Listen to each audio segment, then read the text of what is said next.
Effective shaping of the root canal system is essential for achieving the objectives of endodontic treatment. This is WaveOne. The WaveOne system is an extraordinary canal preparation technique. It relies on only one engine-driven instrument, which is used in a proprietary reciprocating motion and employs cutting-edge M-wire NiTi technology. The primary WaveOne file is recommended for moderate canals that are neither overly wide nor too narrow. This represents approximately 80% of the clinical situations you might encounter. Determining the appropriate size WaveOne instrument to use is an important step. Most cases will utilize the primary sized file. This is confirmed by gauging with a number 15K file at working length. If, after creating straight line access, you find that a number 10 hand file is resistant to movement, then the small WaveOne instrument is suggested. Conversely, if a number 20K file goes to length easily, the large WaveOne is suggested.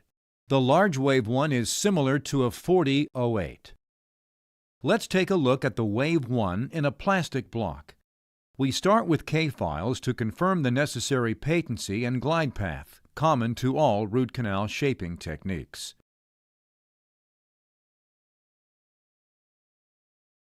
The WaveOne is introduced, as always with appropriate irrigants and taken with a few pecking motions of about 2 to 3 millimeters into the canal space.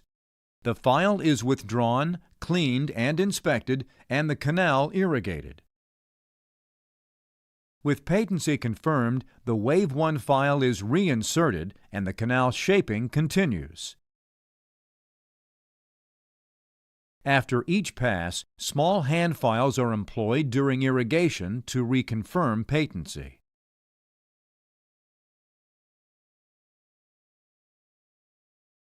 In the case of this plastic block, 3 passes were all that was required to achieve a beautiful shape.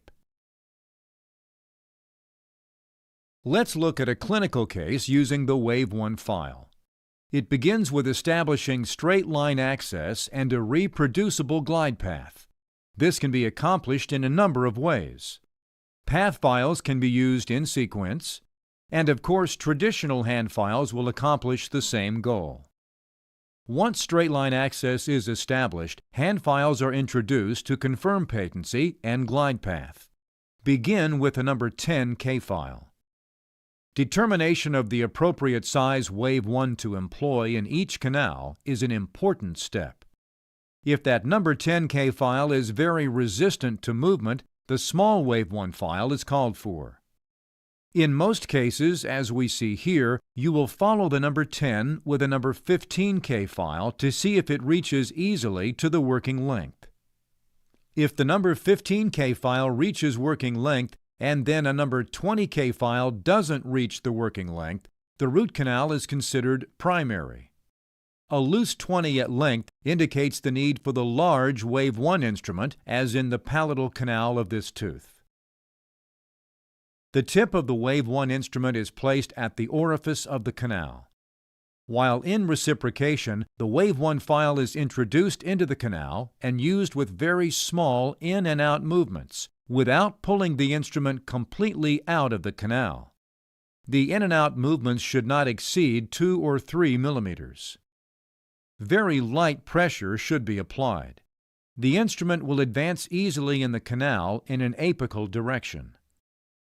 After about 3 in and out movements, or when resistance is encountered, or when more pressure is needed to make the instrument advance further in the canal, the WaveOne instrument is pulled out of the canal and cleaned.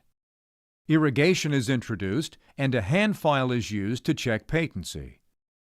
If necessary, reinsert the WaveOne instrument in the canal and use it in the same manner. These steps are repeated until the instrument reaches the working length. The canal is then ready for the next steps, final disinfection and obturation.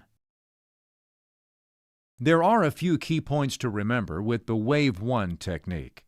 First, pull the instrument out of the canal after 3 in and out movements or when resistance is encountered. Clean the flutes of the instrument and regularly check canal patency each time you irrigate. Do not apply excessive pressure if resistance is encountered. Instead, pull the instrument out of the canal, clean the flutes of the instrument, check canal patency, and irrigate.